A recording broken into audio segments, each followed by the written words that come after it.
It's another edition of Time About the Movies, and today we're taking a look at the films of May 7th, 2004. We got 3 films to look at today, and most of them are mostly disappointments, which is coincidental because this weekend was the end of Friends, the long-running TV series on NBC. The day before, it was supposed to be watched by 80 million viewers, was watched by only 50 million, and even then, the people that saw the finale were kind of let down by it. Maybe not to the levels of Seinfeld, but it was not very well received at first. But unlike the Seinfeld finale, which has gotten worse in the near 30 years since it aired, not that bad, honestly. But it was just it should have been the sign of a disappointing weekend to come for most of the new releases, because we've got 2 notable new releases to kick off the summer movie season that the studios had high expectations for, and then they just fell off of existence. And let's start off with the biggest of them all, and that is Hugh Jackman in trying to cash in on his success with Wolverine and the X-Men movies in Stephen Sommers' Van Helsing.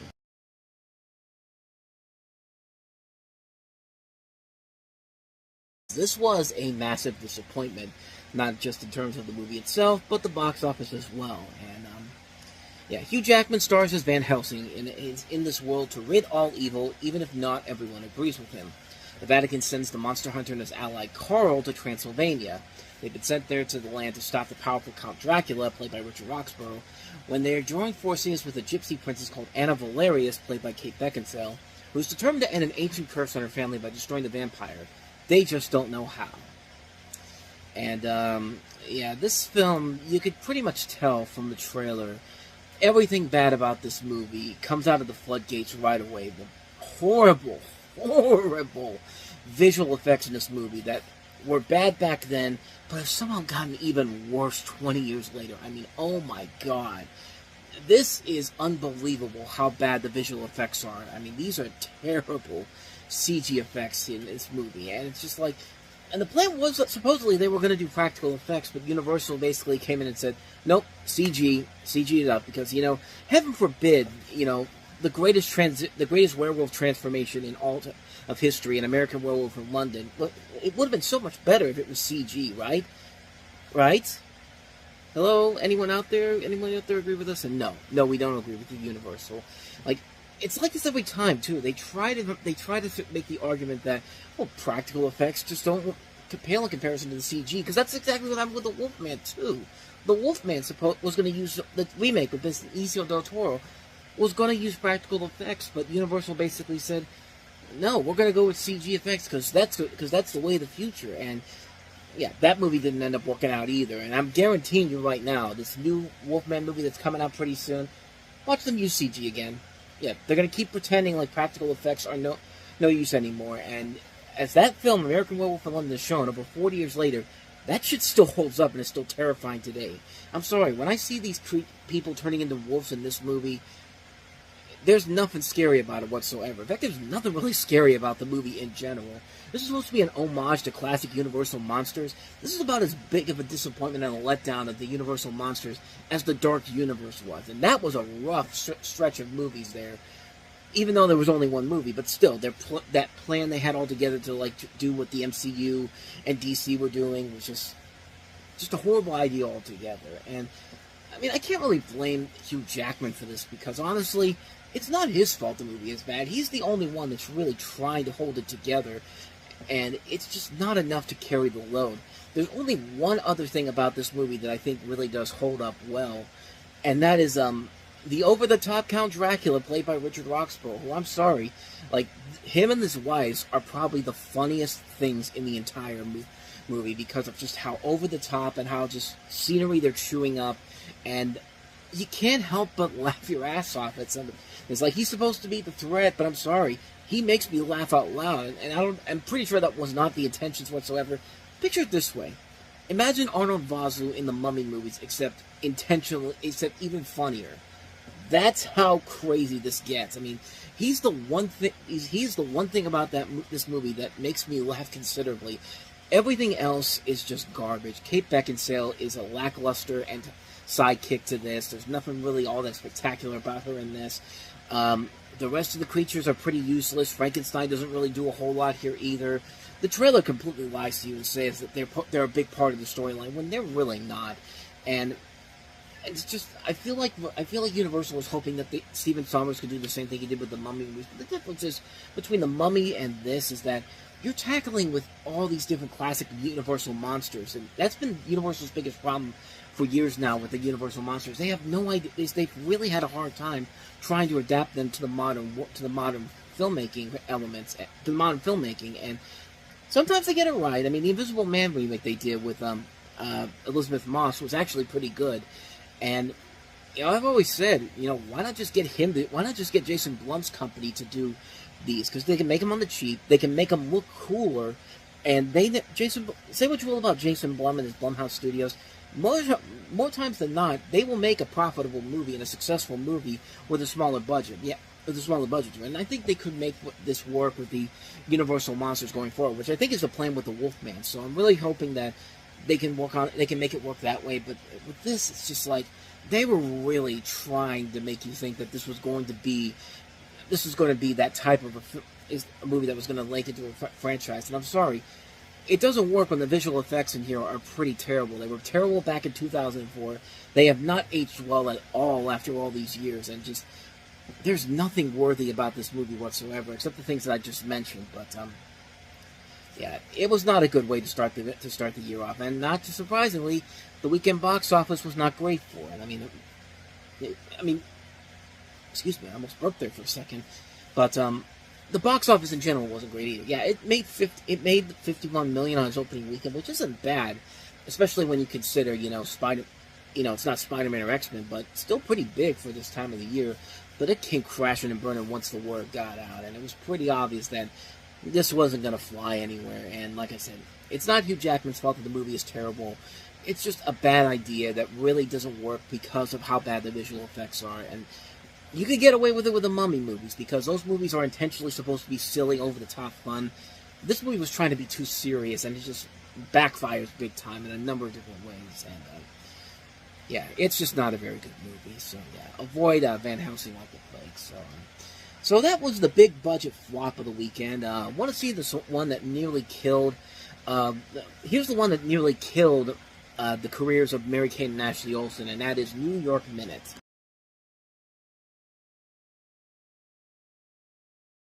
This is New York Minute. This was a movie that was a very big deal when it came out, because it was Mary-Kate and Ashley Olsen's first theatrical release since the first time they went to the big screen with It Takes Two back in 1995, and people were curious about that because Full House had just ended. They wanted to see how these girls would do in a motion picture, and it was okay for what it was. Nothing too spectacular, but this was the one that everyone really had their hands on. Everyone wanted to see what was going to happen, because these two were about to turn 18. They were about to get all this money from what they had done with the direct-to-video movies. Their success came from those direct-to-video movies that they made. And it was a weird time, too. Like, everybody... Like, there was literally a space out on the internet where people were just waiting for the Olsen twins to get older, to get to 18 and be like, jackpot, baby. It's just like, dude. Like, but then again, I should have probably figured that out, because the internet can be a very dark and scary place sometimes. Even today it is. But I digress. And so there was a lot of hype and expectations for this to do very well, and needless to say, it did not. And it basically ended the career of Mary-Kate of the Olsen twins as we know. I mean, Ashley basically decided to retire from film and basically went on to become a businesswoman for she wanted to become a businesswoman for something. I can't remember what. She has like a fashion career now going on here. And Mary-Kate did try to continue making movies. I think she was in one other movie, Beastly, which came out about 7 years later, which wasn't really any better. It was basically the Twilight equivalent of Beauty and the Beast.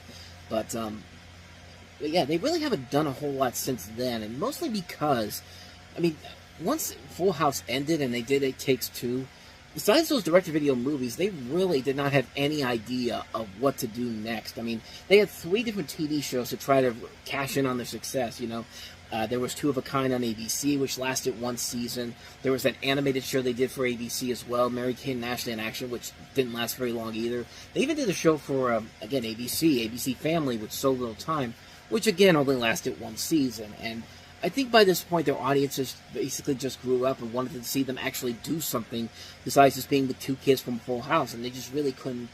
They really couldn't get back. get back to that where they once were before. And it's funny now that the most popular Olsen right now is Elizabeth Olsen, the little is the I think she's the is she the younger sister or the older sister? Now I'm kind of curious.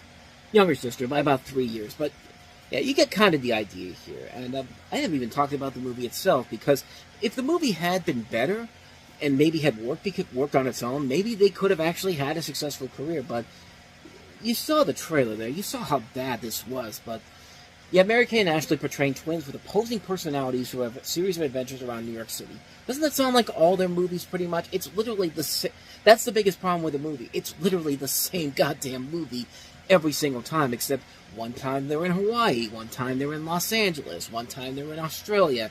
There's a thread of a story going on in here, and this time around they've got bigger names in the cast because it's on the big screen, you know. Bigger names being Eugene Levy, Andy Richter, who are still trying to have a career after leaving Conan O'Brien, even though I think he's very funny. He did have a great show that got canceled after 2 seasons on Fox. Andrea Martin, very funny character actress. Jared Padalecki, a year and a half before he became more well-known with Supernatural.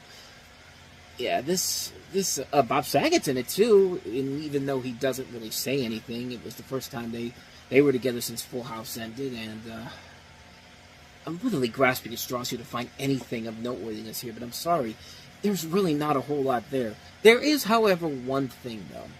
There's one thing about this movie that I think is pretty damn awesome, and you don't even have to watch the movie to see it. It's right at the very beginning of the film. That rock version of As Time Goes By, the Warner Brothers logo, did not need to go that hard, but man, that's a great opening. You could just stop the movie right there and it'd be like, well, the movie wasn't great, but at least that opening was pretty awesome. But yeah, other than that, though, this is a pretty bad movie, and like I said, it's bad because it's literally the same movie that they've done in direct-to-video films for years, except this time it's in a different location. And Warner Brothers really thought to themselves that this was going to be the work on the big screen, and not everything can work that way. Yeah, High School Musical was that one exception later on down the road where people can watch it on TV. But they watch it on TV for free, and that ended up becoming a success later on down the road with the third film. But it doesn't work every single time. Like, you have to, like, if they had actually given them a movie where the Olsens can branch out, you know, do something that is not outside of their norm, do something that's completely different, do something where they show that, hey, we've got the potential to become actresses in the future, real actresses in the future, and this is just not that movie. Plus, it's very offensive, too. There's a lot of ethnic stereotyping and really awkward sexual innuendo. Keep in mind, this was made before they turned 18, so this is also kind of bordering on, maybe not blank check levels of viewingness, but but with that said, it's still pretty uncomfortable at times here. And yeah, like I said, they really are not doing anything that different compared to the direct-to-video movies. You can watch the direct-to-video movies, and you can pretty much just watch the same movie here, except without the big cast they have here. And I'm looking at some of the names in here. There's some names I haven't mentioned here. Daryl Hammond's in the movie from Saturday Night Live. Drew Pinsky, Jack Osborne, H. John Benjamin is in the movie. Bob from Bob's Burgers, Archer, Simple Plan is in here. Like, the cast is there, but just there's nothing there in terms of a story that works. There's nothing there in terms of a movie that really feels like it deserves to be seen on the big screen. It's just a movie that is just really, really lacklusterly put together, and it's just like Warner Brothers looked at this and pretty much said, well, if this worked in direct-to-video form, clearly it's going to work on the big screen, and it doesn't. It just does not, and it's a shame because, you know, quite honestly, I would have liked to see what Mary-Kate and Ashley Olsen would have done in their careers had they gotten, you know, handed more adult scripts. Maybe if they took that road like these child stars do, that these child stars don't usually do, go and do some of these more adult roles. Take the Drew Barrymore route, you know, take the Jennifer Lawrence route. I mean, show us what you can do. Take the Elizabeth Olsen route. I mean, show us what you can do as actresses outside of your norm. But instead, they just kind of went back to doing the same thing and hoping for the best when, unfortunately, it just doesn't work that way here. And again, I really do feel like they could have had so much more to work with, but it just doesn't really work out in the end, and it's really a lackluster film that just feels like one of their direct-to-video movies blown up for the big screen and given a budget, given a much bigger supporting cast, and not really anything else there to really save it from being anything more than just a really lackluster film in general. And it was a massive failure for them because, like I said, it basically ended their careers in film pretty much. But they've gone on to have somewhat of a successful career in the world of fashion, so I guess it's not completely over for them. But, I mean, plus they've got that money they made from Full House. I would assume that they would have gotten that money, or maybe it's like Macaulay Culkin. Maybe he didn't get all that money back. Maybe he didn't get all that money. They didn't get all that money like he didn't get all that money. But then again, even he's back in the spotlight. We've already talked about one of his movies back in 2003, and he's got another movie coming up at the end of the month that we'll get to that I thought was really good. But yeah, as you can pretty much tell, no New York Minute. There's not really much more to say about it. It's about what you expect it to be, a blown-up direct-to-video movie with a bigger budget, a bigger cast, but nothing really that good of value to it whatsoever. So yeah, we've had two big disappointments so far this weekend, but we could get to a good film finally, because last up on the list here we have Morgan Spurlock's Super Size Me.